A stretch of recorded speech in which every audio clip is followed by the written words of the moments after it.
দিনের সবথেকে বড় খবরে আমরা রয়েছি। কলকাতা হাইকোর্টে কার্যত ধোপে টিকলো না রাজ্য সরকার এবং এসএসসির সওয়াল। একেবারে সুপ্রিম কোর্টের নির্দেশের একটা ব্যাখ্যা দেওয়ার চেষ্টা করা হয়েছিল এসএসসির তরফে, যেখানে চিহ্নিত অযোগ্যদের পাশে দাঁড়ানোর চেষ্টা, কিন্তু সেই চেষ্টা মুখ থুবড়ে পড়ল। স্পষ্ট জানিয়ে দিল কলকাতা হাইকোর্ট, চিহ্নিত অযোগ্যদের বাদ দিয়েই নতুন নিয়োগ প্রক্রিয়া সংগঠিত করতে হবে। কেউ যদি আবেদন করে থাকেন এরকম চিহ্নিত অযোগ্য, তাদের আবেদন এখন থেকেই বাতিল বলে গণ্য করতে হবে বলে নির্দেশ দিয়েছে কলকাতা হাইকোর্ট। স্পষ্ট নির্দেশ, সুপ্রিম কোর্টের রায় মেনেই, নির্দেশ মেনেই নিয়োগ প্রক্রিয়া চালাতে হবে। চিহ্নিত অযোগ্য কেউ যদি আবেদন করেন আজ থেকেই তা বাতিল বলে গণ্য হবে বলে নির্দেশ দিয়েছে কলকাতা হাইকোর্ট।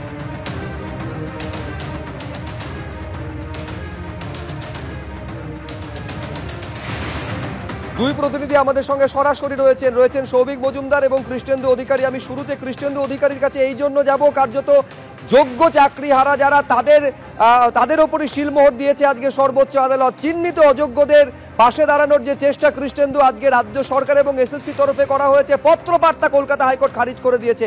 তোমার সঙ্গে যারা যোগ্য চাকরিহারারা রয়েছেন, দিনের পর দিন যারা রাস্তায় বসে রয়েছেন, তারা কি বলছেন?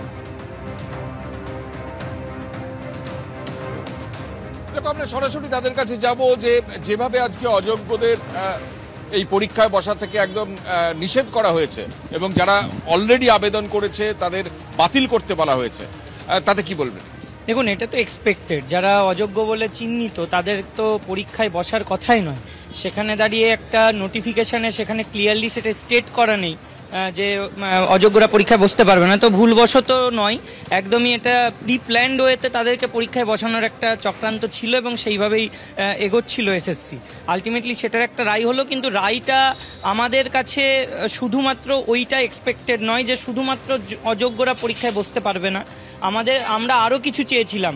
এখানে যে নোটিফিকেশনের ভুলগুলো রয়েছে, গেজেটের ভুলগুলো রয়েছে, যে 2016 যারা যোগ্য প্রার্থী, মানে যোগ্য টিচার্স এবং নন টিচিং যাই থাকুক, তারা অনেকেই এই নতুন পরীক্ষার জন্য অ্যাপ্লিকেশন পর্যন্ত করতে পারবে না, কারণ তাদের ভ্যাকেন্সিটাই নেই। এমনকি যে প্রবলেমটা ক্রিয়েট হয়েছে যে 2016-তে যারা 45%-এ পরীক্ষায় বসতে পেরেছিল এবং চাকরি করছে, তাদের অনেকেই এখন পরীক্ষার অ্যাপ্লিকেশন করতে পারবে না, কারণ 50% মার্কসের বেরিয়ার করে দেওয়া হয়েছে।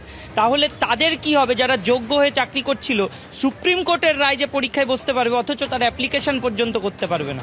এবং ভ্যাকেন্সি একটা বিরাট বড় ফ্যাক্টর। যেখানে ফিজিক্যাল সায়েন্সের ভ্যাকেন্সি যদি বলি, 1400 ভ্যাকেন্সি জেনারেলে ছিল মেল ফিমেলে, এখন সেটা টোটালে বাড়লেও, ওভারঅলে বাড়লেও শুধুমাত্র 1100 হয়ে গেছে জেনারেলে। তার মানে 300 ভ্যাকেন্সি আউট। তাহলে এগুলো কোর্ট দেখলো না, শুনলো না। আমরা চেয়েছিলাম 2016-র ভ্যাকেন্সি যেমন ইনট্যাক্ট ছিল সেরকম থাকুক, 2016-র পরীক্ষাটা 2016 ক্যান্ডিডেটদের জন্য হোক, আর 2025-এর ভ্যাকেন্সিটা ফ্রেশার্সদের জন্য হোক। এটা অবজারভেশনে বিচারপতিও লিখেছেন জাজমেন্টে, কিন্তু আলটিমেটলি উনি শুধু মানে হস্তক্ষেপ করতে চাইলেন না। সুপ্রিম কোর্টের টাইম লিমিট আছে বলে রুলসের মধ্যে যেতে চাইলেন না। উনি শুধুমাত্র টেন্টেডরা পরীক্ষায় বসতে পারবেন না, এটুকুই বললেন। আর একটা বিষয় খুব তাৎপর্যপূর্ণ, আজকে মানে স্কুল সার্ভিস কমিশনের তরফে আইনজীবীরা বারবার অযোগ্যদের হয়ে সওয়াল করছেন যে সুপ্রিম কোর্ট এটা বলে দেয়নি যে অযোগ্যরা পরীক্ষায় বসতে পারবেন না, তাদের চাকরি বাতিল করতে বলা হয়েছে, তাদের টাকা ফেরত দিতে বলা হয়েছে, কিন্তু পরীক্ষায় বসতে পারবেন না এমন কথা বলা হয়নি বলে এটা দাবি করছেন রাজ্য সরকারের তরফ থেকে বা স্কুল সার্ভিস কমিশনের তরফ থেকে, যে তারা অযোগ্যদের পরীক্ষায় বসতে দিতে দৃঢ়প্রতিজ্ঞ, ইচ্ছুক। দেখুন, এটা থেকে আমরা আজকে ক্লিয়ারলি বুঝে গেছি যে রাজ্য সরকার বা এসএসসির মানে স্ট্যান্ড পয়েন্টটা কি। তারা আমাদের নিয়ে রিভিউতে যাবে, যেখানে রিভিউতে বারবার সেগ্রিগেশনের কথা উঠছিল, যোগ্যদের চাকরিতে পুনর্বহাল করতে হবে। ওরাই আবার এখানে দাঁড়িয়ে দেখছি টেন্টেডরা কেন পরীক্ষায় বসতে পারবে না সেটা নিয়ে সওয়াল করছে। তো আমরা হতভম্বই হয়েছি এক প্রকার, কারণ এক প্রকার আমরা জানতাম যে তারা টেন্টেডদের পাশে থাকছে, তাদের হয়তো পরীক্ষায় বসানোর চক্রান্ত করছে, এটা আজকে প্রুভড হলো। এবং তারা যেটা শুনতে পাচ্ছি যে এই যে রায় দিয়েছে তারা বসতে পারবে না, এর বিরুদ্ধে ডিভিশন বেঞ্চে যেতে পারে।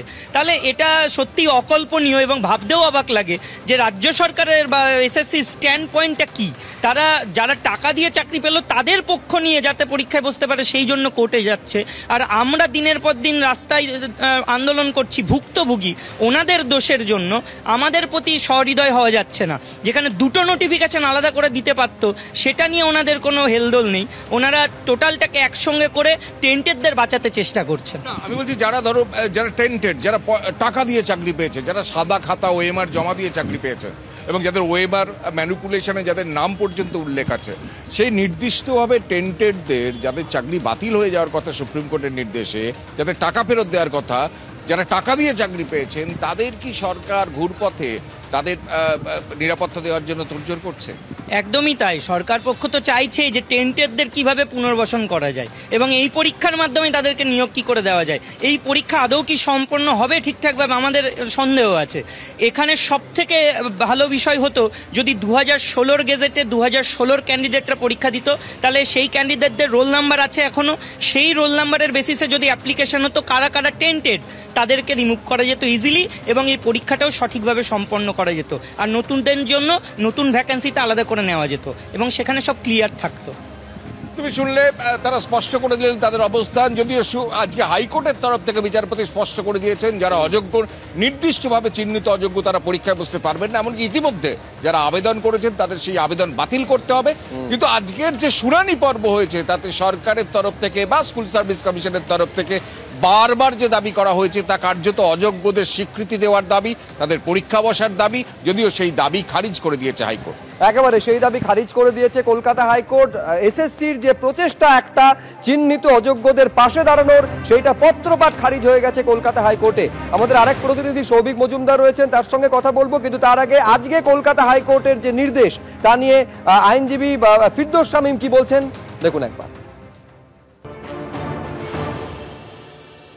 আজকে মহামান্য বিচারপতি সৌগত ভট্টাচার্যের বেঞ্চ নির্দেশ দিল যারা টেন্টেড ক্যান্ডিডেট, যাদের এই নিয়োগ প্রক্রিয়ায় নতুন নিয়োগ প্রক্রিয়ায় পার্টিসিপেট করার অধিকার দিয়েছিল, পার্টিসিপেট করার সুযোগ দিয়েছিল, আজকে মহামান্য বিচারপতি বললেন যারা টেন্টেড ক্যান্ডিডেট তাদের নতুন নিয়োগ প্রক্রিয়ায় বসতে পারবেন না। ইভেন যারা অলরেডি অ্যাপ্লিকেশন করে ফেলেছেন, যেহেতু 14 তারিখ থেকে অ্যাপ্লিকেশন শুরু হয়ে গেছিল, তাদের ওই অ্যাপ্লিকেশনগুলো ক্যান্সেল করতে বলেছেন। এবং নিয়োগের যে বিধি পরিবর্তন অর্থাৎ ওই নাম্বার ডিভিশনের যে পরিবর্তন সেটা তিনি ওই পয়েন্টটি এন্টারটেন করেননি। ফলে সেই পয়েন্ট নিয়ে বলেছেন যে না, যেমনভাবে চলছিল ওইভাবেই চলবে। অযোগ্যদের সঙ্গে যে সরকার রয়েছে সেটা তো পরিষ্কার, সেই জন্যই তো তাদের সুযোগ দিয়েছিলেন যে ওই অ্যাপ্লিকেশন করবেন, তারা আবার ঘুরপথে তাদেরকেই নিয়োগ করার বন্দোবস্ত করা হয়েছিল।